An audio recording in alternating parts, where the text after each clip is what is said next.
Comment allez-vous? Nous commençons avec les informations sur ce qui se passe dans le monde. Merci de nous accompagner.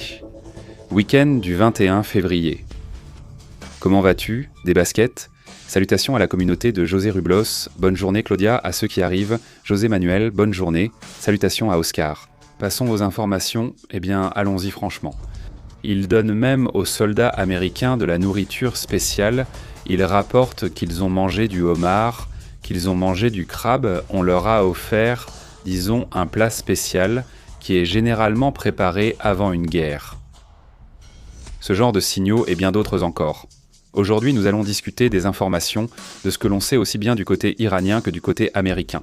En gros, nous sommes en train de vivre l'histoire, n'est-ce pas, sur le point de commencer. Un conflit potentiel qui, malheureusement, nous ne savons pas quand il va s'arrêter.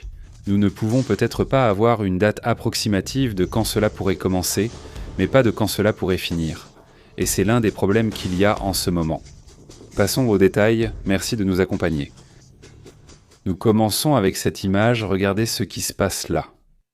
Eh bien, ici, nous voyons ce que seraient les manifestations dont nous vous parlions aujourd'hui. Les universités se sont étendues, il n'y a plus seulement des étudiants, c'est aussi la population en général qui continue de crier. Ils demandent la mort de Khamenei et ce sont donc des manifestations massives. Elles sont spécifiques à murmurer en Irak. Nous allons écouter un peu l'audio original. Nous allons écouter Khamenei.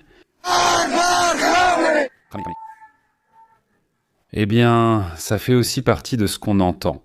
On les observe sur des images satellites, c'est ce que rapportent celles-ci, et dernièrement, il y a beaucoup d'images satellites de la Chine qui montrent cela.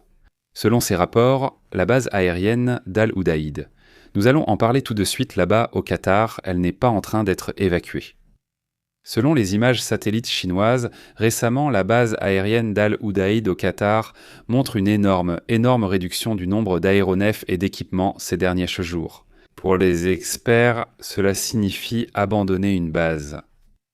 C'est qu'il se pourrait bien que le début d'un grand conflit soit en train de se produire, n'est-ce pas?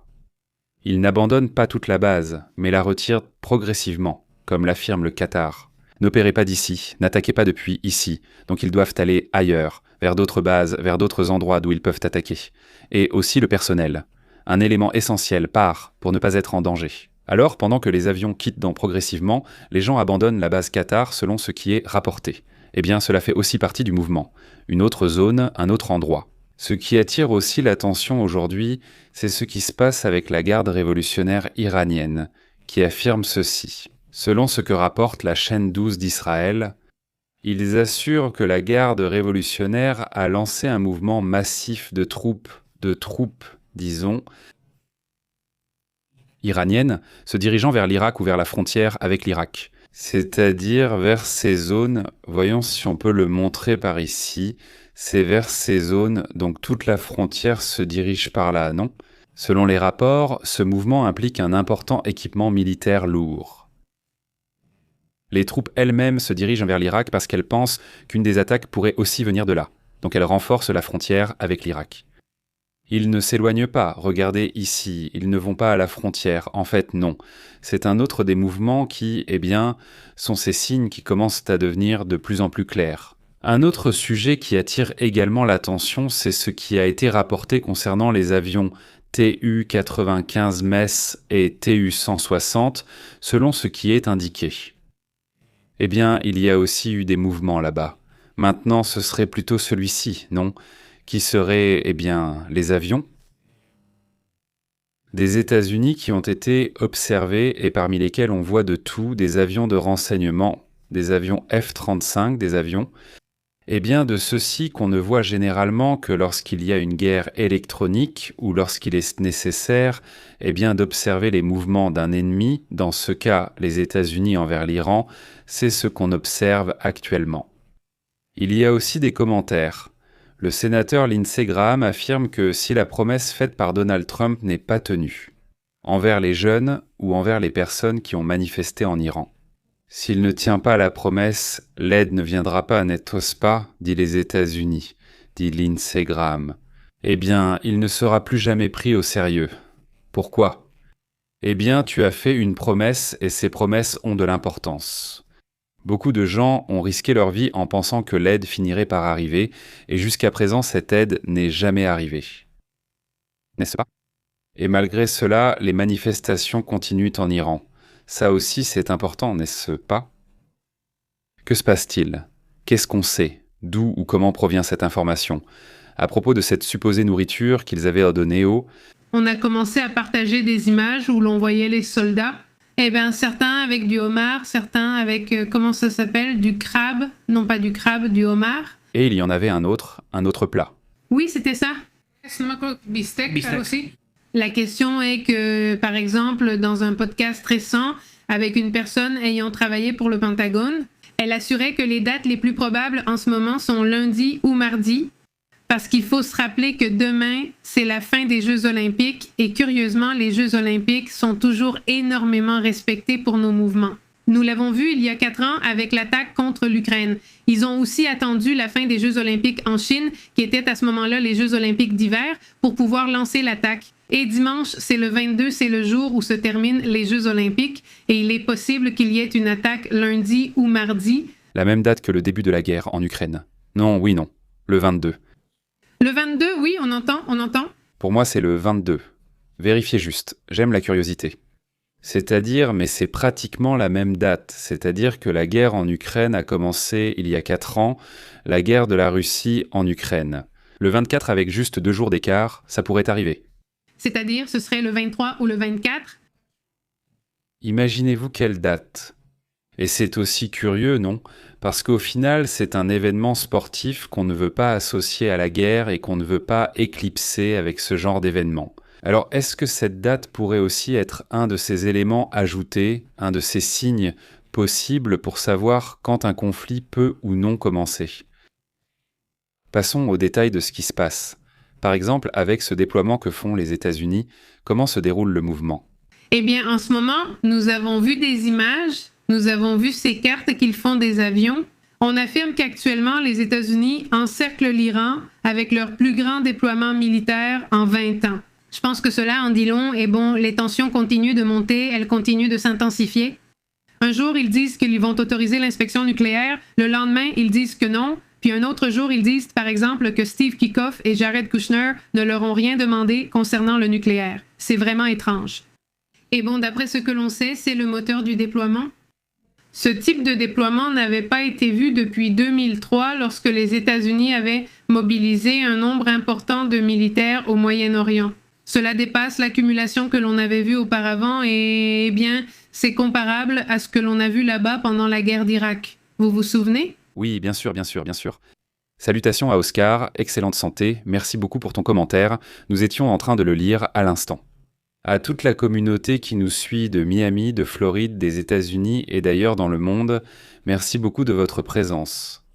Donc tu disais, c'est-à-dire il y a eu l'un des mouvements les plus forts qui ait existé. Oui, par exemple, tout à l'heure, je vous ai rappelé que ce matin, je ne sais pas si c'était dans l'après-midi, il y avait une image, par exemple, de l'aéroport du Portugal où l'on voyait plein d'avions militaires américains. Depuis janvier, il y a environ 160 avions C-17A qui ont été déplacés avec des troupes, des armes et des systèmes de défense vers les bases du Golfe, de la mer Rouge et de la Méditerranée orientale. De plus, 18 vols de C-5M ont été ajoutés, ainsi que plus de 20 avions ravitailleurs, ceux qui transportent le carburant pour tous les avions militaires, comme le KC-135 et le KC-46. Eh bien, ils sont extrêmement importants lorsque tu dois effectuer des vols prolongés, car ils n'ont pas une si grande capacité, pas même légers, les V2 pour le carburant. Alors, ils utilisent ces avions citernes, comme on les appelle, et les États-Unis ont également déployé des aéronefs spécialisés comme le RC-135 qui sert à intercepter les signaux électroniques et le WC-135R connu sous le nom de Nuke Sniffer, ce qui signifie qu'ils recherchent du matériel radioactif. Eh bien, il donne déjà essentiellement les derniers signes, n'est-ce pas, qu'un conflit arrive. Il ne fait aucun doute que cela peut arriver à tout moment. Et il y a aussi une certitude, c'est que Iran ne veut pas négocier. C'est-à-dire, ça c'est une certitude. Parce que ce qu'ils ont répété encore et encore, c'est que le programme nucléaire n'est pas négociable. Point final. Et la dernière chose qu'ils ont dite, c'est qu'ils vont continuer à avoir le programme nucléaire, mais soi-disant de manière plus diluée. Et c'est quelque chose que je trouve très curieux, même si la Maison-Blanche a effectivement dit qu'elle envisageait cette option. Il y a aussi un mouvement en Jordanie, où opèrent les F-15, les F-35, les Émirats arabes unis et l'Arabie saoudite. Ils ont des F-16 et des A-10. Les Thunderbolt, le sous-marin de classe Ohio, également capable de transporter des missiles longue portée, le sous-marin est l'un des plus silencieux qu'ils possèdent. Et c'est tout aussi. Eh bien là, les systèmes THAAD, qui sont déjà positionnés près d'Israël depuis plusieurs semaines. Les systèmes THAAD, ce sont aussi ces systèmes ou batteries qui peuvent avoir une capacité de défense, pas seulement d'attaque. Donc ça aussi, les Patriots sont aussi déjà prêts, non? Donc on voit qu'il y a un peu de tout, non? Par là. L'Iran a aussi testé un missile, le missile Sayad 3G avec une portée de 150 km. C'était dans le détroit d'Ormuz. D'ailleurs, aujourd'hui, précisément, ce n'était pas un essai qui a attiré l'attention. Évidemment, c'est le prélude à un conflit, à une tension maximale, bien plus grande que celle qu'on a vue en juin d'ailleurs. Donc, celle de juin était déjà élevée. Elle a été surprenante car à ce moment-là, on ne s'y attendait pas et l'attaque n'était pas aussi annoncée. Et soudain, cela a surpris Israël. En fait, le premier commentaire que fait Marco Rubio, secrétaire des États-Unis, dit « C'était une attaque unilatérale d'Israël ». Autrement dit, n'impliquons pas les autres. Qu'est-ce que cela veut dire? Eh bien, cela veut dire qu'ils ne le savaient même pas, n'est-ce pas? Autrement dit, ils n'avaient pas d'informations. Ce n'est qu'au bout de 2 ou 3 jours plus tard que les États-Unis disent qu'ils vont aussi intervenir, n'est-ce pas? Ou ils laissent entendre qu'ils vont intervenir. Et ce n'est qu'au bout d'une semaine, voire une semaine et demie. C'est à ce moment-là que cette attaque a eu lieu de façon surprenante, ce qui a aussi étonné tout le monde, car personne ne s'y attendait, et soudainement, ils sont simplement arrivés. Les bombardements ont duré 40 minutes et ont détruit les installations, soi-disant celles d'Ispahan et d'autres encore, et ils ont apparemment anéanti tout le système, tout le programme nucléaire, ce que les Iraniens n'ont jamais reconnu. Ils ont dit, voyons, non, ça ne nous a même pas chatouillés, soi-disant non. Moi aussi, crois-les, ce n'est pas très difficile de confirmer quelque chose comme ça. À ce jour, aucun rapport de renseignement n'indique que des images ou informations aient été infiltrées de l'intérieur. C'est-à-dire qu'on n'a jamais su exactement ce qui s'est passé. Qu'est-ce que dit Pépé? Pourquoi veut-il qu'il y ait la guerre? Enfin, pourquoi veulent-ils qu'il y ait la guerre? Parce que moi, je ne veux pas qu'il y ait la guerre. Parce que c'est clair, et je l'ai dit des milliards de fois. Pas dans mon cas, moi, pourquoi voudrais-je qu'il y ait la guerre? Non, au contraire, non, d'ailleurs. Il vaudrait mieux que les guerres disparaissent de la planète. Ce serait l'idéal, n'est-ce pas? Qu'on résolve les choses autrement, n'est-ce pas? Ce serait l'idéal. Ce qui est aussi vrai, c'est que les gens, du moins les gens d'Iran, veulent un changement avec ou sans guerre, en fait, de préférence sans guerre. Ce dont les gens ont besoin là-bas, comme dans toute dictature du monde, je pense, c'est simplement que ce dictateur, cette personne, ne soit plus là. Qu'il soit bienveillant, entre guillemets, ou qu'il soit mauvais, au final, ta liberté sera toujours restreinte. Et plein d'autres choses aussi. Maintenant, dans le cas spécifique des Iraniens, ce que la population a demandé, c'est une aide pour renverser le régime iranien, c'est-à-dire la population iranienne. Ce n'est pas comme si on allait faire la guerre à Israël ou au monde entier, bien au contraire. En fait, ici même, parmi tout ce qui se construit comme communauté, il y a des communautés de tous les pays. Et au sein de cette communauté, quand on nous a écrit d'Israël ou qu'on nous a envoyé des messages, on nous dit « Nous avons des amis en Iran ». C'est-à-dire, nous n'avons pas d'inimitié avec la population iranienne, comme cela peut être le cas avec d'autres populations, où il y a plus d'inimitié ou des choses comme ça. Oui, avec l'Iran, ça va très bien, mais c'est le régime des ayatollahs qui est en cause. Eh bien, en allant toujours vers le conflit, en allant toujours vers la confrontation, ce qui est évidemment regrettable. Donc, c'est comme ça, que ça nous plaise ou non. Je pense que personne n'aime ça, en toute logique, je pense que personne n'aime la guerre, non ? Passons maintenant à d'autres sujets également importants.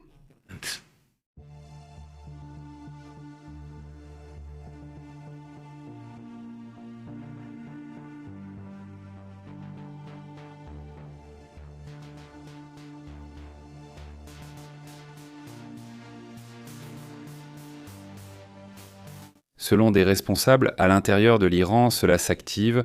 À l'intérieur de l'Iran, vous voyez, les guerres par procuration sont en train de s'activer. Maintenant, pour qui? Pour le Hezbollah, au Liban, des officiers des gardiens de la Révolution auraient pris le contrôle opérationnel du groupe, tandis que Donald Trump envisage une attaque directe contre l'Iran. Le rapport, selon un média saoudien, Al Arabiya, indique que les officiers du corps des gardiens de la Révolution islamique ont pris le contrôle opérationnel du Hezbollah. Eh bien maintenant, ils ne cherchent même plus à brouiller les pistes. Avant, au moins, ils faisaient vent semblant et disaient « Non, le Hezbollah, c'est un autre groupe, et ici, c'est l'Iran, n'est-ce pas ?» On leur a toujours dit « Le Hezbollah et vous, c'est pareil, ils ne font plus semblant, mais ce groupe agissait pour les Iraniens. » Maintenant, on dit ouvertement que c'est la garde révolutionnaire qui opère. Ce groupe, pour ceux qui ne s'en souviennent peut-être pas, est un groupe paramilitaire considéré comme terroriste par une grande partie de la planète.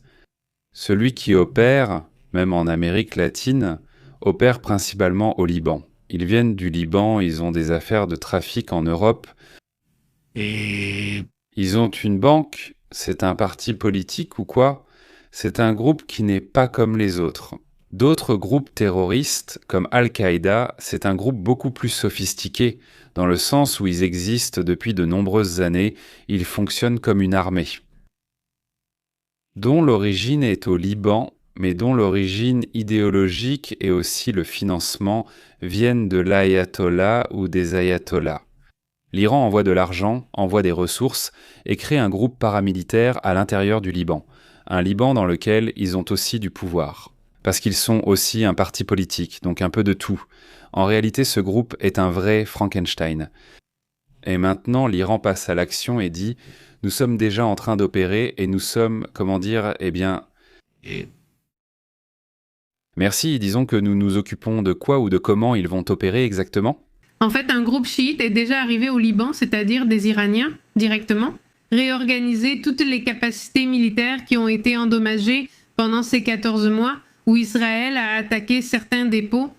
Eh bien, en gros, ils ont démantelé une grande partie de l'organisation du Hezbollah avec ses vibreurs explosifs et ensuite des téléphones portables. Non, d'abord c'était des vibreurs et ensuite des portables ou des talkies-walkies. Enfin, voilà ce que c'est. La garde révolutionnaire iranienne serait donc en train de reconstruire en particulier ses unités de missiles et de roquettes, considérées comme un outil extrêmement important pour dissuader les États-Unis et Israël. Évidemment, l'idée est d'être là au cas où il y aurait une attaque pour attaquer Israël, qui serait l'allié le plus proche des États-Unis dans la région. Exactement. C'est-à-dire, oui, c'est très clair vers où se dirige cette orientation, n'est-ce pas? L'orientation est vers les intérêts possibles des États-Unis. Et évidemment, donc Israël, qui est juste à côté, et le Liban qui se retrouve au milieu de tout ça, parce que le gouvernement libanais veut qu'il soit désarmé. Hezbollah a déjà affirmé ne pas vouloir se désarmer. Donc la seule option serait leur départ et la confiscation de leurs armes. Prochaine étape. Israël a aussi déjà mis la pression. Il y a peu, il a effectué des bombardements au Liban pour dire « on va bombarder là où se trouve Hezbollah, parce que tu n'en fais pas assez ». Et le gouvernement libanais, comme il l'avait déjà convenu avec les États-Unis, s'est engagé à aller contre ce groupe, qui d'ailleurs est ennemi du gouvernement libanais. Ou bien veulent-ils aussi se désarmer ? Mais en même temps, ils savent qu'ils sont là, c'est-à-dire que c'est un groupe infiltré, en fait, ils ont même des bases, ou plutôt des bâtiments qu'ils occupent, et où ils opèrent à l'intérieur de la capitale, au Liban. Ou alors, c'est un peu compliqué, parce que c'est un groupe qui est là, qui a à peu près 15 à 20% de la population qui les soutient. Donc s'ils sont là, c'est le 5e, 20% à peu près 1/5 de la population. Imagine une population, alors ce n'est pas si facile, ce n'est pas juste comme ça qu'ils disparaissent.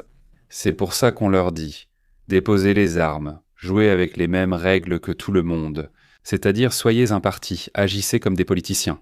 Et si vous convainquez, alors les gens voteront pour vous, et si vous ne convainquez pas, eh bien non. Mais n'agissez pas comme des militaires et comme des terroristes non plus. » Donc oui, c'est très grave, c'est un petit groupe, c'est un groupe qui est totalement lié aux ayatollahs. Il faudra voir ce qui se passera avec les Houthis au Yémen. C'est aussi un autre groupe, non? Eh bien, mais eux aussi se sont préparés. On a vu des mouvements des Houthis. Des images possibles. des images d'hier, je ne pense pas. Il me semble qu'on voit qu'ils se mobilisent maintenant. Donc, qu'est-ce qu'ils peuvent vraiment faire? Ils peuvent attaquer Israël comme ils l'ont déjà fait, mais bon, ils n'ont pas beaucoup de moyens. Ils n'ont pas beaucoup de capacité pour traverser une si grande distance, mais ils ont essayé 2-3 fois peut-être d'attaquer un navire des États-Unis, mais ils n'ont pas non plus tant de capacité. Eh bien, on va voir, non. La chaîne 12 d'Israël cite un responsable américain indiquant que le délai pour une possible attaque serait entre 10 et 15 jours. Mais ce n'est pas clair. Honnêtement, il y a d'autres rapports qui disent qu'à partir, en gros, dès que les Jeux Olympiques se terminent. À partir de là. Ça peut être n'importe quel jour, ça peut prendre des semaines, ça peut prendre des heures, mais tout semble déjà prêt pour que ça se produise. Ou, s'il n'a pas voulu négocier, malgré la pression, je pense qu'il ne le fera pas. C'est-à-dire, et on en a même parlé ces derniers jours, ils ont des protestations comme jamais auparavant. Et il semble que ces protestations, non seulement continuent aujourd'hui, mais qu'elles sont même plus intenses. Ce sont déjà des protestations qui ressemblent davantage à une rébellion dans laquelle ils demandent que ce personnage disparaisse, qu'il perde la vie. Et ce que certains médias ont rapporté, c'est que, soi-disant, le Pentagone a envoyé une proposition d'acte. Plusieurs protestations, des propositions d'attaque, et parmi certaines de ces propositions figurait l'élimination des dirigeants de l'Iran. Y compris donc le fils de Jamira, et soi-disant parce que ce serait un autre personnage qui pourrait le remplacer. Son fils? Exactement. Mais bon, c'est un sujet qui n'a pas encore été abordé. En fait, ce qui m'interpelle, c'est que maintenant, les manifestations ont aussi lieu le jour, alors qu'entre décembre et janvier, elles se tenaient uniquement la nuit. Les gens se sentaient protégés par l'obscurité, mais maintenant, on les voit plus, c'est-à-dire plus dispersés, plus pendant la journée. Aujourd'hui, ils se sont même disputés parce que le gouvernement a envoyé un groupe qui soutenait le gouvernement avec des drapeaux de l'Iran. L'officiel non et un groupe d'étudiants. Et bon, ils en sont venus aux mains. Oui, ils en sont venus aux mains, c'était violent. Je crois que c'était devant une université. Oui, voilà, non? C'est ça le problème. Passons à d'autres sujets, à d'autres thèmes importants. Là, il y a un commentaire, un rapport, qui affirme que l'État islamique, le groupe Daesh, est aussi impliqué. Enfin, à part, non? Un autre groupe qui, en ce moment, est bien Daesh. Pour commencer, où est-ce que ça a commencé? En Syrie, c'est là que tout commence, tout près du Liban. Non, enfin, ils sont voisins, ce groupe-là, et aussi d'Israël. D'ailleurs, n'est-ce pas? Ce groupe terroriste auront 2 ans de silence et ordonne de prioriser les attaques contre les nouvelles autorités en Syrie. Et maintenant, ils commencent à viser ce gouvernement ou le nouveau gouvernement syrien. Alors que la coalition dirigée par les États-Unis intensifie les bombardements contre ce groupe, il s'agirait apparemment d'un acte de désespoir. L'EI, qu'on appelle aussi État islamique ou Daesh, a de nouveau diffusé ce message audio officiel après presque 2 ans de silence. Et il l'a fait avec un ordre clair. Qu'ils s'opposent au nouveau gouvernement syrien, c'est le message qu'ils leur ont transmis. Le porte-parole Abu Ardayat al-Azari a diffusé ce premier message audio officiel, car on n'avait pas entendu de message officiel de leur part depuis janvier 2024. C'est pour cela que cela a surpris, parce que soudainement, de nulle part. On savait qu'il y avait eu des attaques, mais aucun communiqué officiel n'avait été publié. Celui-ci est le premier et il vise le gouvernement. Exactement, un sujet où la Syrie a été très claire sur le fait qu'ils ne les veulent pas dans leur pays. Ils ont donc agi avec les États-Unis pour éliminer ce groupe, ce qui, on le voit. Nous avons vu comment il s'est étendu en Afrique, où il a récemment eu plus de succès, mais il continue d'avoir ses cellules dans certains pays arabes comme la Syrie. Merci. Bon, passons à un autre sujet. Abordons aussi d'autres thèmes importants. Merci.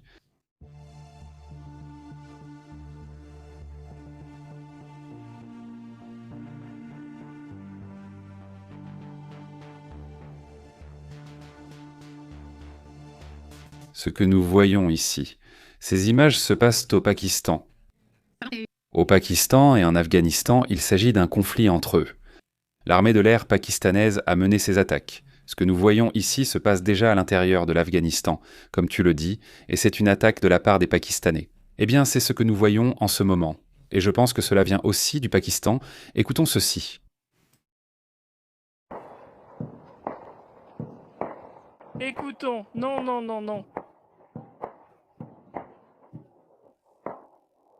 Que se passe-t-il? Eh bien, aujourd'hui, le gouvernement du Pakistan reconnaît avoir mené ces attaques, des attaques ciblées. Ils ont visé 7 camps d'un groupe extrémiste situé à la frontière du Pakistan. Nous avons déjà parlé de ce groupe. Ils ont déjà eu plusieurs confrontations avec lui. Le gouvernement afghan ne veut rien faire contre ce groupe qui leur cause des problèmes.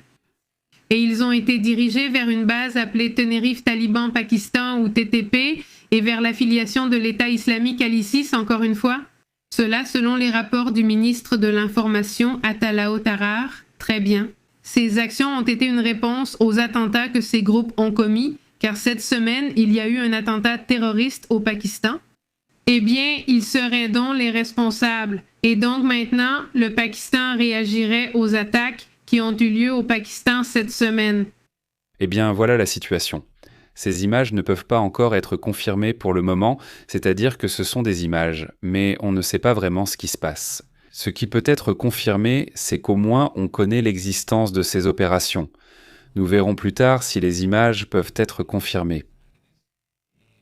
Certaines disent qu'elles viennent de l'Inde, d'autres disent qu'elles viennent de là, de cette région.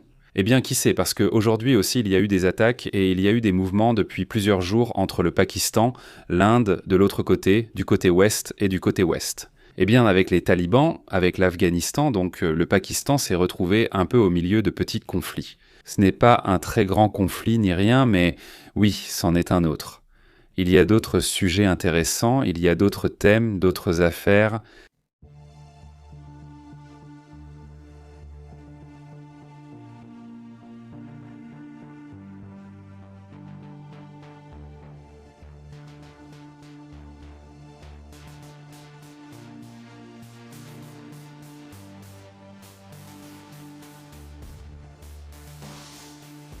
D'autres sujets attirent l'attention.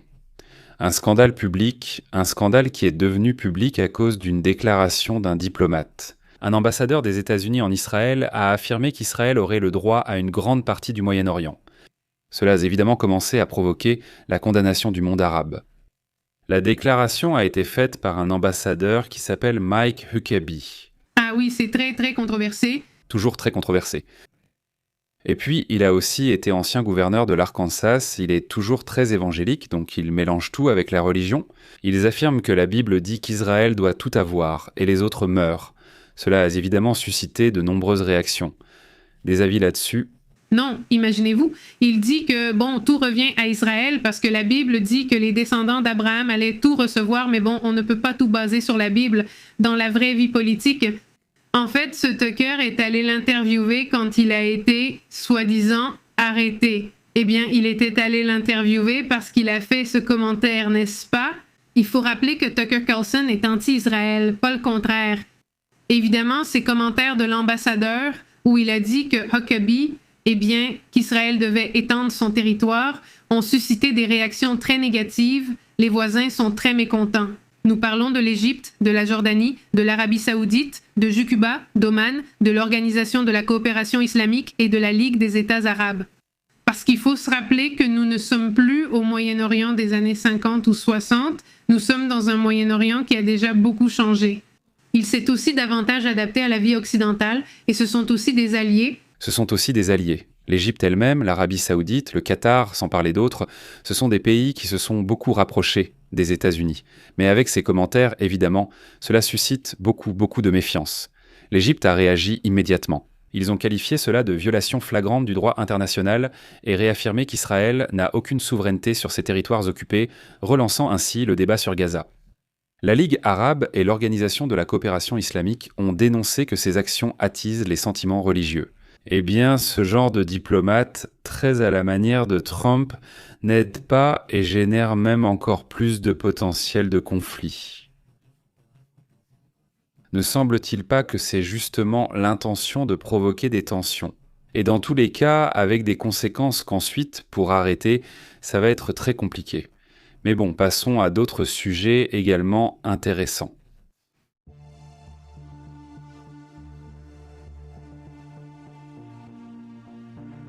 Cela fait 4 ans que la guerre entre l'Ukraine et la Russie a commencé, 4 ans pendant lesquels, actuellement, le contrôle de la Russie sur l'Ukraine est de 19%. C'était impossible à imaginer à cette époque-là. À cette époque, on disait à Zelensky, on t'offre ici, un refuge, les Anglais lui disaient et on t'offre un refuge. Parce que tout le monde pensait qu'en 1 ou 2 semaines, au plus tard, ils auraient tout contrôlé. L'Ukraine. 4 ans ont passé et en ce moment, ils contrôlent seulement 19%.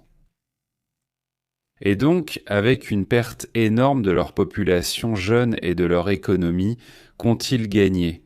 C'est la grande question, non? Qu'est-ce que les Russes ont gagné? En tout cas, à part les 19% du territoire de l'Ukraine. En dehors de ça, qui d'ailleurs par rapport à la taille de la Russie, quelqu'un avait calculé que cela représenterait environ 1% du territoire qu'ils possèdent à peu près. Ce que je veux dire, c'est que c'est très peu, un territoire gagné avec énormément de sacrifices et en plus une zone totalement instable et inexploitable. Donc oui, la situation est vraiment, vraiment compliquée. En plus, la 4e année se termine avec des coupures de courant, avec des attaques dans une grande partie de la population, y compris Moscou. D'ailleurs, cela inclut non seulement les coupures de courant, mais aussi une diminution d'environ 6 à 7% de la production pétrolière. C'est-à-dire, imagine, c'est ça, et l'isolement presque total de leur économie. Nous le savons.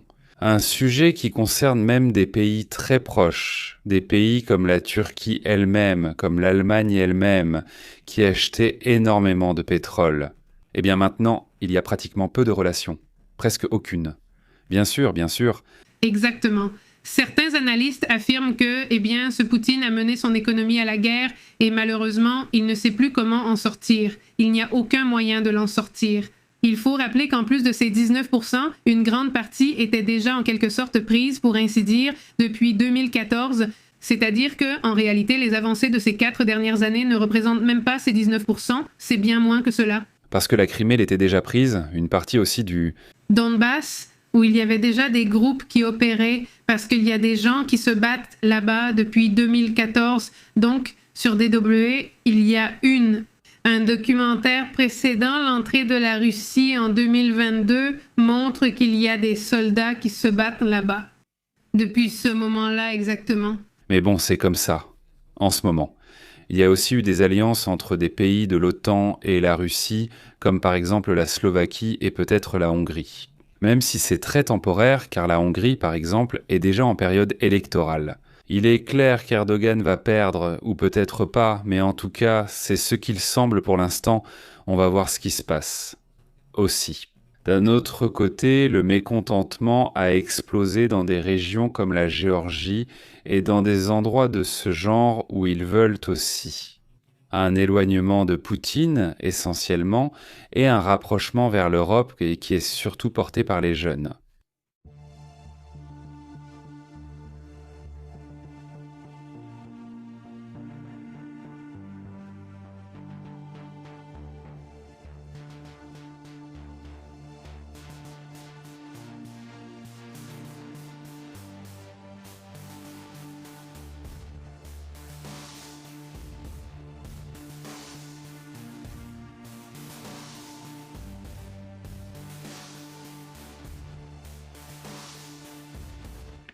Bon, passons à d'autres sujets, abordons aussi d'autres thèmes importants.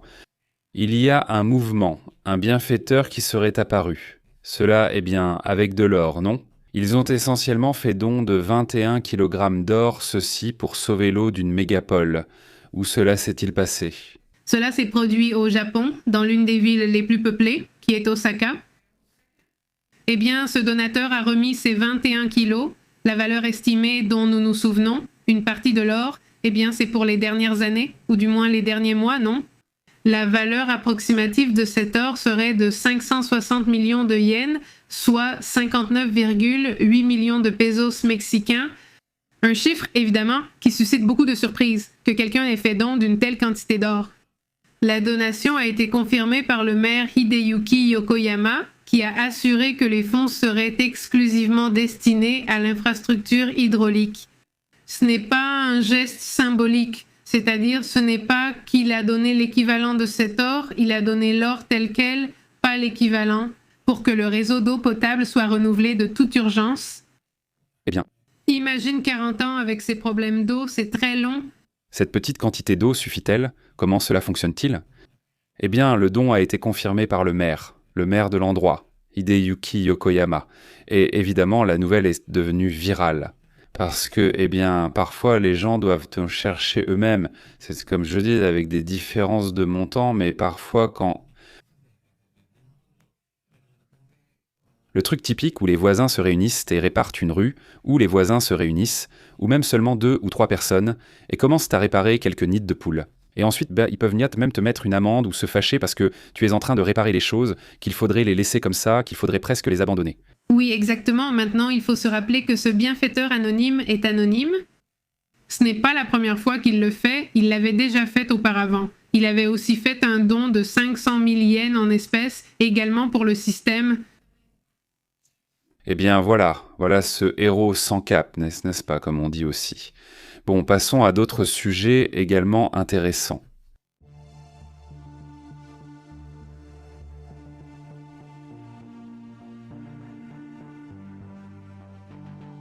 Un rapport sur la situation à la NASA, n'est-ce pas? Que s'y passe-t-il?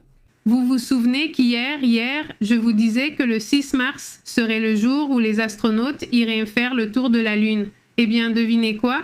Vous croyez qu'ils l'ont encore repoussé? Ils viennent tout juste de le reporter à avril. Ils n'ont pas révélé le problème, à peine un jour après avoir eux-mêmes fixé la date du 6 mars. Eh bien, maintenant, c'est reporté à avril, sûrement à cause d'un problème ou quelque chose comme ça. Ou peut-être pour mai. Pour avril ou pour mai. Ils vont nous le dire, donc un revers auquel on ne s'attendait pas, non? Enfin, c'est encore plus étrange. Bon, voilà la situation, ils vont être nerveux. Oui, Ils vont dire que ce n'est pas rien. que si ce voyage échoue, tout sera retardé de plusieurs années. Le programme lunaire. Programa lunar. Non, parce que ça voudrait dire qu'il faudrait revoir le programme depuis le début. Et pour commencer, si ça échoue, je veux dire si les astronautes ne reviennent pas. Alors quand on t'explique tout ce qu'ils vont faire, tous les risques tombent. Ils disent « Bon, c'est différent, d'accord ?»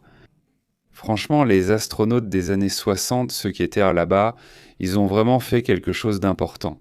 Maintenant, un autre sujet qui nous ramène un peu à ce qui se passe au Japon, c'est que le ministère des Affaires étrangères japonais vient d'ordonner à ses citoyens dans les installations américaines au Moyen-Orient, pas seulement en Iran, mais tous ceux qui se trouvent dans des installations américaines au Moyen-Orient, qu'ils évacuent immédiatement.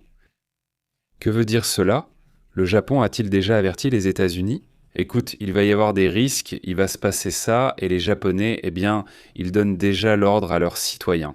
Écoute, il y a un consultant qui travaille, je ne sais pas, dans telle base ou installation américaine. Eh bien, ils doivent te quitter ça, ils doivent partir. Au moins les installations, ils ne leur demandent pas de rentrer au pays, mais au moins de ne pas rester dans ces installations. Les Japonais doivent voir quelque chose, ils doivent savoir quelque chose aussi, puisque ce genre de rapport est publié, non? Un autre point aussi, c'est que des fonctionnaires américains rectifient. Il y a des informations selon lesquelles ils seraient en train de relocaliser des centaines de personnes de base, comme celle du Qatar, en prévision d'une possible attaque de l'Iran. Ça, eh bien, nous l'avons déjà mentionné au début, mais certains médias le rectifient aussi, et cela, eh bien, me semble important. Aujourd'hui aussi, toutes les défenses anti-aériennes ont fuité.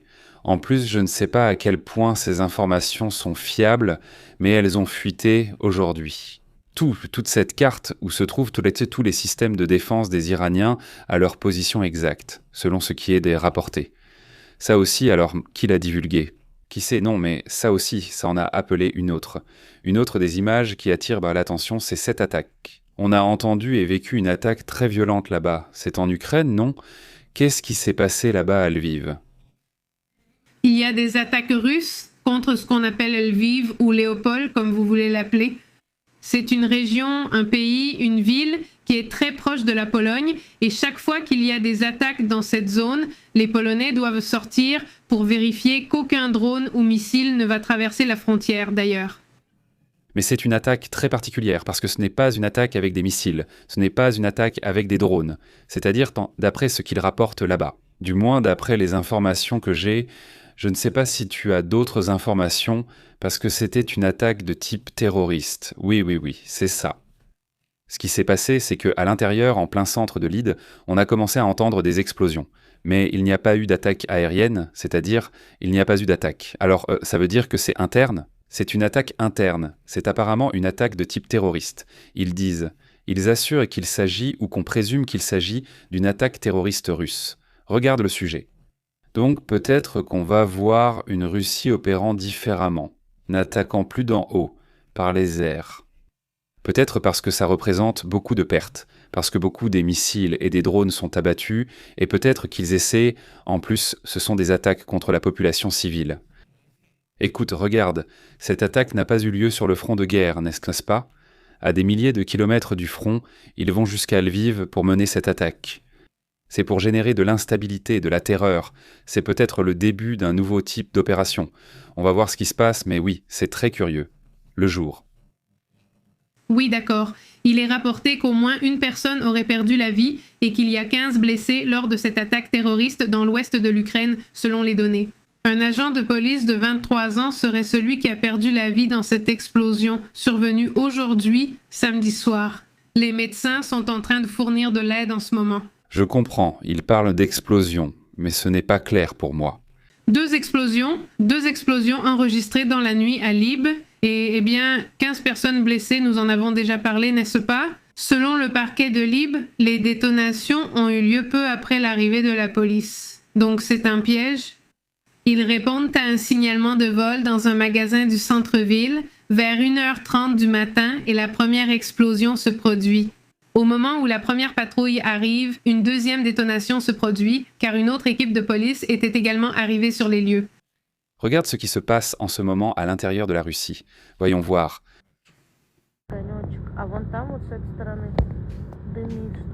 Là-bas, au fond, on peut apercevoir un peu de fumée et ce qui est en train de se passer. D'après les rapports, il s'agit d'une base, apparemment une base qui aurait été attaquée. C'est là où se trouve Los Angeles, en Russie, la base qu'ils occupent actuellement. Le T1B5 MS-95, mais le T160, d'après cela, ils auraient attaqué. Ce n'est pas clair, car évidemment il est difficile de confirmer. On ne sait pas si les avions ont pu être détruits ou endommagés. Ce sont des avions comme ce type d'avion russe sur la base qui en possèdent un plus grand nombre.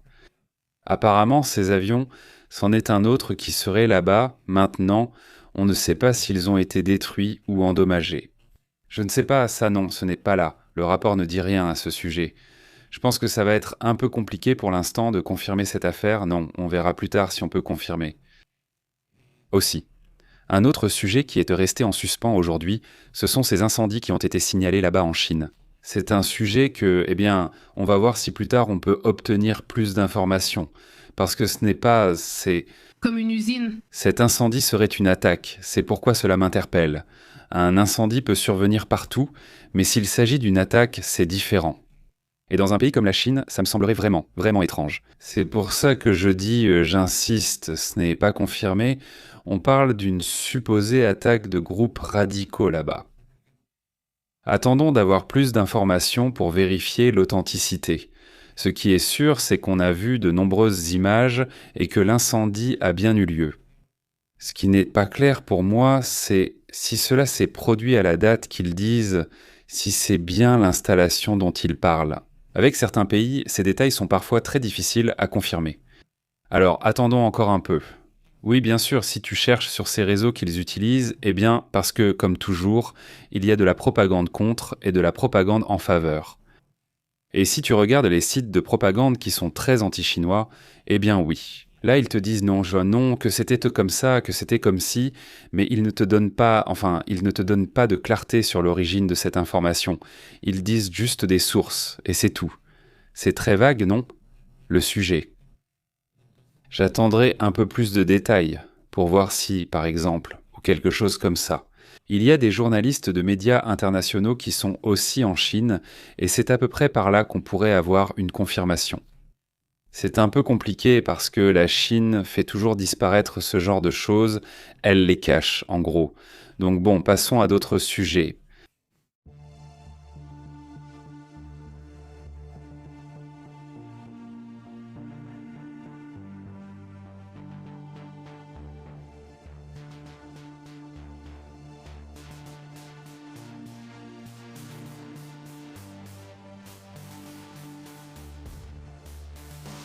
Comment allez-vous? Comment ça s'est passé pour vous? Un grand merci de nous accompagner en direct. Merci beaucoup, Angel, merci. Un grand salut à Angel Sampoal. Merci beaucoup pour ce super chat et à toute la communauté qui souhaite soutenir ce projet. Vous pouvez le faire via Super Chat, adhésion ou d'autres moyens dans la description pour soutenir ce projet. Merci à tous ceux qui le font. Sachez que toute cette contribution vise toujours à améliorer la chaîne et à la rendre durable, et pour qu'elle puisse exister ici tous les jours. Juan Gabriel, comment vas-tu? Quelqu'un disait qu'aujourd'hui nous recevons la visite de Juan Gabriel et aussi de Roberto Carlos.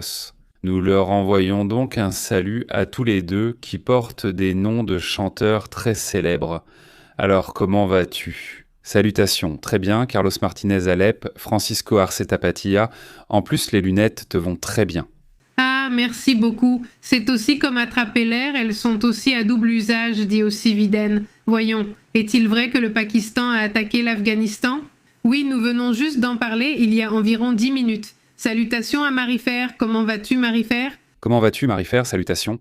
Salutations à Griselda Vilches. Comment vas-tu, Griselda? Ainsi qu'à Marcella Riquelme. Je suis aussi ici avec Mandrake et Sema, et voyons voir, je me suis coincée. Vas-y, toi, parce que je me suis coincée. Salutations, Marie-Fer Carlos Martinez. Très bonjour, Griselda Vilches Viden. Salutations, Benedicto. Louis Slam, salutations, comment ça va, Francisco? Quel film allez-vous regarder ou recommander? Salutations, Louis Slam. Nous avons déjà vu la première saison de Chevaulant.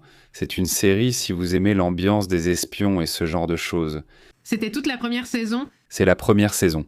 S'il s'agit de saisons courtes, il y a environ 8 épisodes par saison et 5 saisons, mais elles ne sont pas longues. Tout va bien, enfin ça peut sembler beaucoup 5 saisons, oui, mais elles sont courtes, et en plus il y a de bons acteurs. Si vous aimez le sujet, je pense que ça va vous plaire. Le film. On regarde aussi celle-là, on est encore en train de la regarder. C'est un film taïwanais qui s'appelle La fille de la main gauche. La main gauche ou main gauche? Je ne sais pas. Celle-ci est intéressante, elle va jusqu'à l'endroit qu'on nomme, car on la regarde par parties. Elle est très belle? Nous avons aussi vu ce film avec Anna de Armas. Celle de Valérina recommandée ici? Valérina aussi, 100%, action, action, action, action, action, action, action, que... Voir. Bon, déjà divine. Pardon à ceux qui ont gagné un abonnement. Eh bien, merci à Rublos qui les a offerts ici à la communauté. Merci aussi Rublos, c'est super. Et quoi d'autre? Et salutations aussi à Rublos qui dit « Malheureusement, le fanatisme religieux des deux côtés n'a apporté que des conflits. Toutes les guerres sont au nom de Dieu et ce sera toujours la même histoire sans fin. » Malheureusement, si on va utiliser la vie, l'Église, la religion, quelle qu'elle soit, eh bien, ce n'est pas censé être pour le bien, pas pour le mal, parce que toutes les religions prônent toujours cela. Salutations à Carlos Martinez Este. Les religions, eh bien, c'est beaucoup. L'interprète, non. Alors, tout à coup, si l'interprète veut voir seulement un côté, eh bien, il ne verra que ce côté-là. Et c'est bien. C'est dur comment tu discutes avec ça, parce que c'est écrit là, n'est-ce pas? Ce n'est pas que ça dit ici. Regarde, oui, mais tu ne regardes que ce morceau qui t'intéresse particulièrement, mais il y a d'autres choses. C'est-à-dire, un peu de bon sens, parfois, ne ferait pas de mal à cette planète. Mais salut, qui n'est pas là-bas. Et dit ici, Aleph, cette histoire de retourner sur la Lune a environ 6 ans de retard.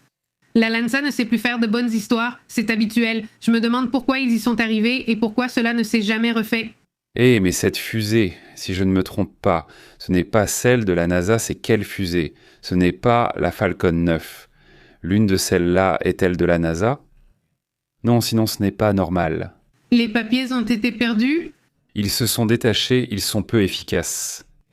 Non, ils ne l'ont pas monté. Je ne sais pas ce que c'est, ce que ce sera et lequel ce sera. La colère, ce n'est pas bon. Je vais vérifier pour voir combien d'informations il y a, parce que c'est très curieux. Le truc de Starlink est tellement... Ce n'est pas de SpaceX, ce n'est pas très gore. Donc ce sont eux qui mettent les nouveautés. Pas exactement. Il dit même, et même en Chine ça se passe, en Chine aussi il y a des entreprises privées qui travaillent sur des sujets spatiaux. On sait que l'accent est mis de plus en plus sur le secteur privé, c'est ce qu'il dit. Ici Emilio dit, regardez la série. La liste finale, Lobo Negro, est une série d'actions d'espionnage. Il y a le métro, des opérateurs militaires et l'ONU. Et les États-Unis trahissant les leurs. Comme toujours, la liste finale... La liste finale, où se trouve celle-là, Eh bien, il faut la chercher. où elle se trouve. La liste, la loi, je n'en ai jamais entendu parler. Tu pourrais avoir les deux, non? Ça peut être possible. Qui se termine et en plus une mini-série. Non. Eh bien, c'est encore mieux. Hein? Oh là là, il y a Chris Pratt. Il dit que c'est en pré-production, non? Eh bien, apparemment, c'est le même gars que... Il ressemble, c'est le même gars que dans... Comment ça s'appelle? Yellowstone, non? Attends, ce gars, ce n'est pas John Carter? Bien sûr, ce n'est pas lui. Si c'est John Carter, non? Oui, pour moi, c'est lui. Il saute partout. Oui, il est dans Carter, oui, oui, oui.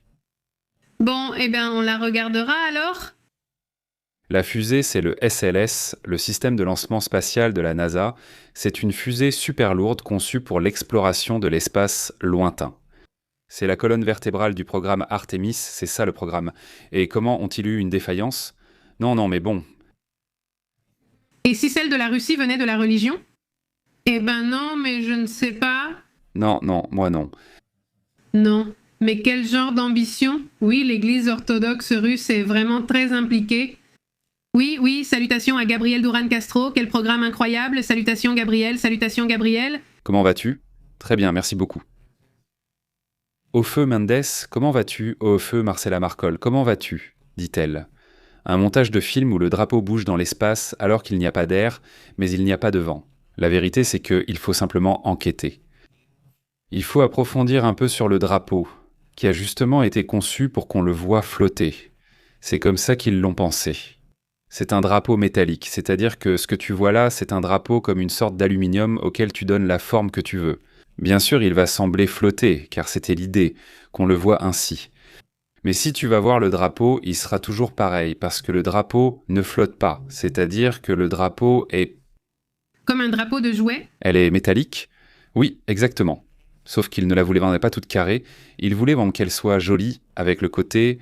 Comme s'il y avait un mouvement humide? Comme un mouvement. Exactement. Oui. Ça dit d'ici, oui. Je regarde une série russe qui s'appelle Les enfants du diplôme. Donc je n'étais pas vraiment attentive. Qui est Elle est russe, santé, chaussures, là où tu la vois ou la regardes. dit-elle. Emilio, je me demande, suis-je déjà allé dans l'espace à bord d'une fusée? Pas sur la Lune, juste dans l'espace. Eh bien oui, Emilio, car elle est dans la station spatiale. C'est très beaucoup? Beaucoup. Oui, et un échantillon. Salutations, il dit bonjour. Regardez aussi le cheval du super ultra fan. Mais j'attends que tout le monde continue, que toute la saison soit terminée. Nous allons déjà commencer à regarder, parce qu'il n'y a aucun moyen que quelqu'un prenne de l'avance sur nous. En juillet, la saison 3 de La Maison du Dragon sortira. Il n'y aura pas de double cette année. Ce sera une année très intéressante. Il dit qu'il ne faut pas généraliser cette salutation. Favis Cometa, salutation à Cecilia, très bien. Dit Emilio, celle de l'enfant de plomb est basée sur une histoire vraie. Elle est très bien, vraiment, dit Marcelo Enrique Mayo. Regardez Bridges Sun, c'est aussi la fameuse British Sun de l'époque, pas à l'époque victorienne, c'est avant. Martinez, vous imaginez les terrains remplis de fumée? Parce que je n'ai pas compris. Salutations Gabriel, comment vas-tu? Salut à toi et à Netflix. Buenísimo. Netflix, quoi, la La del niño de- Salutations à Norma S. Mata, comment vas-tu? Aussi à Roberto Carlos Garcia Cubarubias et à Claudia A. Non, pardon, Claudio, j'ai dit bonsoir, il dit. Il dit ultimatum tout le temps. Il dit oui, n'est-ce pas? Salutations aussi à Gabriel Dario, ainsi qu'à Luis Alberto Jordan. Très bonne salutation, EFE, bonne soirée à EFE, salutations. Salutations à Diego Gonzalez. Salut, quoi de neuf Diego? Salut, Amanda demande s'il y a un film de Tomorrowland. Oui. Oui. Oui, c'est bien. Oui, salutations. Je me suis souvenu de Westwood. Salutations aussi à Karim Canel Costas. Salutations Karim, comment vas-tu? Très bien, tu te souviens? Ah bon? Ce n'est pas celle que je croyais. Je pensais que c'était une autre, la Tomorrow War. Oui, je crois l'avoir vu, mais je ne me souviens plus de quoi il s'agit. D'après moi, on l'a vue celle-là. Le temps ne se répète pas? Et on allait recommencer à la regarder. Oui, c'est celui où le temps se répète. On voulait lui en parler récemment car on avait oublié, puis on a commencé. J'ai vu la bande-annonce et j'ai réalisé qu'on l'avait déjà vue. Oui, Je crois qu'on est resté là-dessus. mais elle a dit Tomorrowland Power. Je crois que c'en est une de Disney qu'on a vue au cinéma, qui devait soi-disant avoir une suite, mais qui n'est jamais sortie. Ah, c'était sympa selon moi, voilà, Movie 2015. Oui, Comment ça, elle n'y est pas? On l'a vue, oui, on l'a vue. je ne sais pas, ça m'a donné mal à la tête. Non, non, non, je ne sais pas, je ne suis pas sûr de ça. Oui, je ne suis pas sûr avec George Clooney. Non, George Clooney, oui, je ne suis pas si sûr. Il faudrait vérifier, voir... Ça a l'air que oui. Ça me dit aussi que oui. Il devait y avoir une deuxième partie, mais elle n'a pas été faite. Mais le film a 16 ans? Oui, bon, évidemment, la deuxième partie n'a plus été faite. Ça fait déjà un moment. Il dit, si vous voulez voir un film, disons, philosophique, alors regardez printemps, été, automne, hiver, et encore printemps, c'est comme ça que s'appelle tout le film. Printemps, automne, printemps et encore printemps. D'accord, salutations. Salutations. Très bien, il dit. Si vous voulez voir un film, disons salutations. C'est super, merci. Salutations à Julio Benavides, à Raoul Sachs. Comment vas-tu, Raoul? Quoi de neuf, Raoul? Très bien, Fabi. Salutations, Fabi. Il dit. Nous ne sommes pas seuls dans l'univers, dit Gabriel. Salutations, Gabriel. Salutations à Oji Perez, qui nous regarde depuis Porto Rico. Comment vas-tu? Quoi de neuf? Salutations aussi à Mathias Ruiz et aussi à Manuel Monaz. Comment va Manuel? Quoi de neuf, Manuel? Salutations Munoz. Salutations à Florencia Partida, oui. Salut Florencia, comment ça va? Oui, Alejandro. Quel Alejandro? Quel autre film ou série avons-nous vu comme ça récemment? J'ai l'impression qu'il nous en manque un de ceux-là. Eh bien, on a vu un épisode d'une série qui s'appelle Utopia. Allez. Celle-là est très étrange, intéressante, mais je ne sais pas où ça va. Franchement, il faudra attendre un peu plus. Non, parce que c'est un film, une série anglaise. D'ailleurs, je ne sais pas pourquoi, mais elle est entièrement sur YouTube, elle est en anglais et elle est en espagnol sur YouTube. Vous pouvez la regarder comme une bande-annonce classique, avec de bons acteurs. Eh, Je ne suis pas encore très sûr de quoi ça parle. Ce que je sais, c'est qu'il y a un journal, apparemment, et ce journal serait écrit par un schizophrène. Et dans ce journal, Pas un roman graphique. bon, ou moi je le vois comme un journal. Mais le point, c'est que c'est un écrit fait par un schizophrène. Et que dans ces informations, ou dans ce roman, peu importe ce qu'il a écrit, il prophétise donc des choses qui sont en train de se passer. Alors, il y a tout un groupe de personnes qui veulent tous ces documents, parce que ça prophétise un futur, non? Donc, ils essaient tous de reconstituer le puzzle, mais même un enfant y participe. Même une personne dont on ignore la source veut obtenir l'information. Tout le monde fait des folies pour avoir ce quelque chose. C'est comme si chaque personnage avait une partie de ce roman graphique, donc disons l'un à la première partie et un autre à la deuxième partie, non? Donc cet enfant a une partie. Je ne sais pas quelle partie il a de l'œuvre, mais ils essaient de se réunir pour la lire en entier. Exactement. Et au début de la série, ils commencent à dire que le prix de la nourriture augmente énormément, qu'il y a une sécheresse. Et tu vois dans la première partie qu'on voit qu'il parle aussi de ça. Oui, exactement. Donc, c'est comme si je savais déjà. Celui qui a toutes les parties saura ce qui va se passer dans le futur. C'est essentiellement ce qu'il crée, donc c'est intéressant. Ça s'appelle Utopia. Utopia, oui, c'est sur YouTube. En fait, vous n'allez pas avoir de mal à le trouver. Oui. Juan, comment tu vas, Juana? Pardon, Juan Espinoza. Comment tu vas, Emilio? Salut, très bien, si je ne dessine plus, comment? Eh bien, salutations, Ricardo, comment tu vas? Comment tu as été? Soutenons avec des petits likes. Oui, merci beaucoup, Fabi. Merci beaucoup, Beto Barba. Regardez aussi Dexter, tu sais, moi j'ai juste vu un épisode de Dexter. Oui, elle est bien cette série, mais je vais la regarder plus tard. Alors, Emilio, comment tu vas? Quoi de neuf? Tu parles d'une série géniale, laquelle c'est? Celle-là?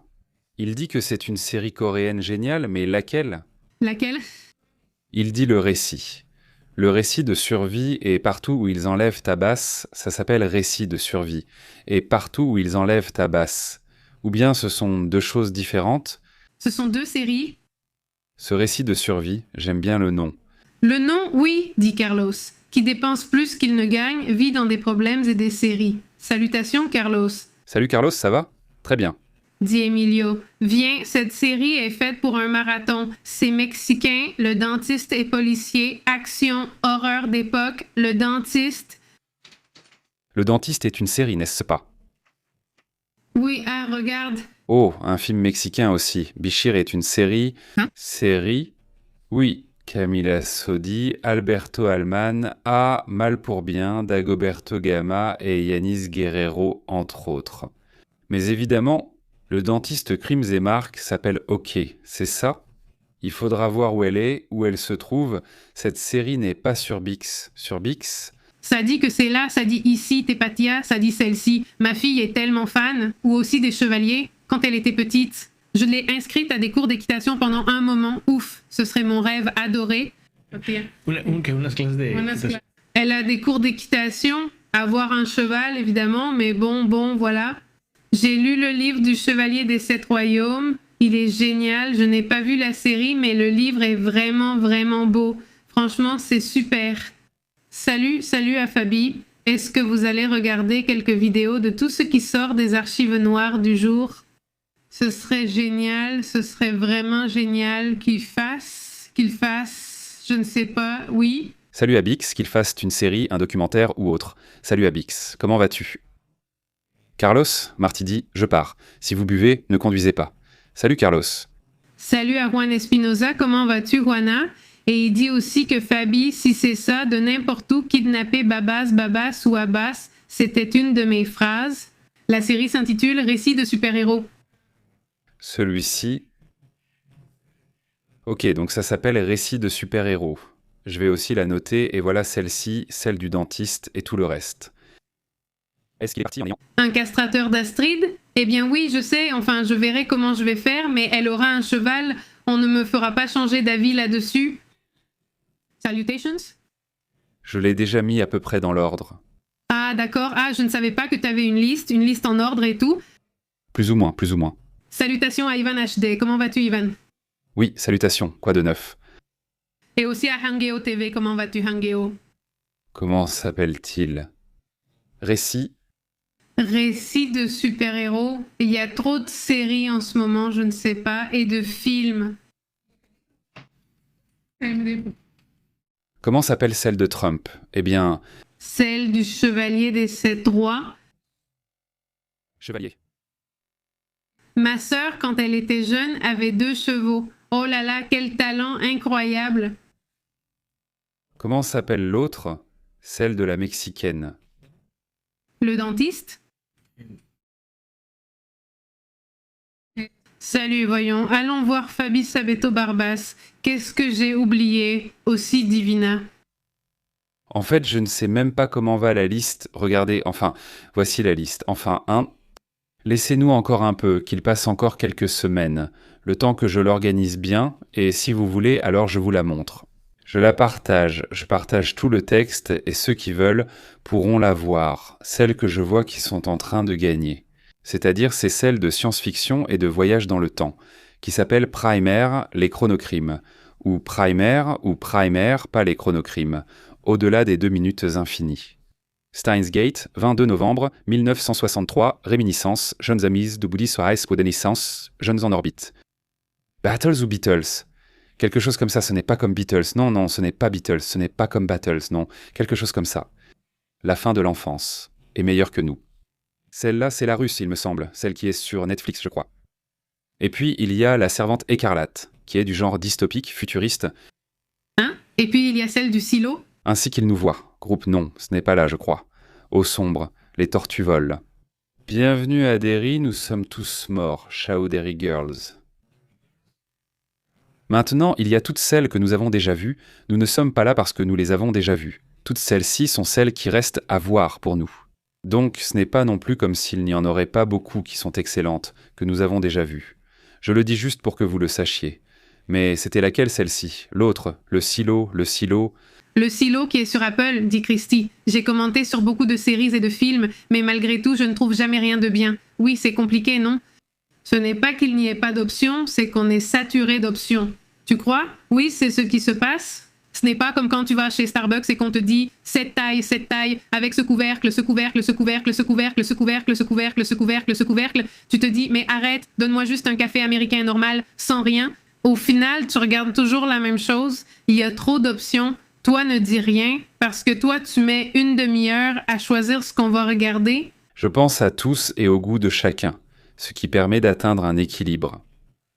Parce que moi, si je choisis, j'ai déjà une liste prête.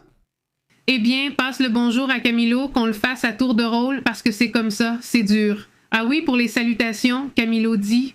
Il y a tellement de séries pour nous divertir et pour qu'on ne regarde pas le ciel. Ah, je ne sais pas. Oui, bon point là. Salut Sylvia, comment vas-tu? Que signifie le titre? Quel titre? Le titre au début de l'émission. Ou quoi? Si c'est le début de l'émission, vérifie là-bas. Maintenant, on est dans la discussion finale. Non, mais au début, il y a toutes les infos sur la nouvelle. Salut Sylvia, comment vas-tu? Salutations à Dulce qui nous regarde depuis Cuba. Comment vas-tu? Dulce, tu as été douce? Salutations jusqu'à Cuba. Très bien Emma, salutations. Qui d'autre est-ce là? Eh bien, à toute la communauté, un grand merci, dit-il. Pas sur Netflix, oui d'accord. Sur Netflix, celle dont on nous a parlé là-bas, allez. Ça va, celle de l'histoire de Superman, elle est sur Netflix. Ah mais laissez tomber. Je la mets, ça me parle, dit-il. Si cela ne vous touche pas, c'est que vous avez perdu votre âme. Salutations, Sylvie. Salutations, très bonne journée. Celui-ci, oui, et ça aussi. Comme si tu en avais envie, non? Parfois tu te dis « Ah, j'ai envie de quelque chose de comique, mais je ne sais pas quoi ». C'est-à-dire, oui, il y a beaucoup d'informations, mais ça ne veut pas dire que, enfin, il y a des fois... Tu es plus excité quand une série que tu attends beaucoup, comme celle de, disons, Trunks, ou bien celle du Cheval des 7 Royaumes, non. C'est quelque chose que tu attends déjà, et ça, c'est plus... Allons-y. Allons-y. Bon, les gars, souvenez-vous que nous sommes sur WhatsApp, sur Telegram, nous vous envoyons la notification des lives, mais nous sommes aussi sur X, sur Instagram et sur Facebook. Très bonne soirée, portez-vous bien, on se voit demain, passez un excellent week-end. À bientôt. Nous interrompons votre programme habituel. Merci de vous brancher sur la vérité. Ici, c'est Pépé en direct. La vérité est intense. Dur. L'insolite est réel, pur. Ici, nous l'analysons. Approche globale. Ne reste pas à l'écart. Connecte-toi à la chaîne Pépé en direct avec Pépé qui contrôle le signal Pépé et Astrid qui dit la vérité. Journalisme brut. Ici, on respecte. Active l'alerte, ne perds pas la trace jusqu'à la prochaine fois. Oui, monsieur, on fait l'appel. Abonne-toi. En direct à la maison.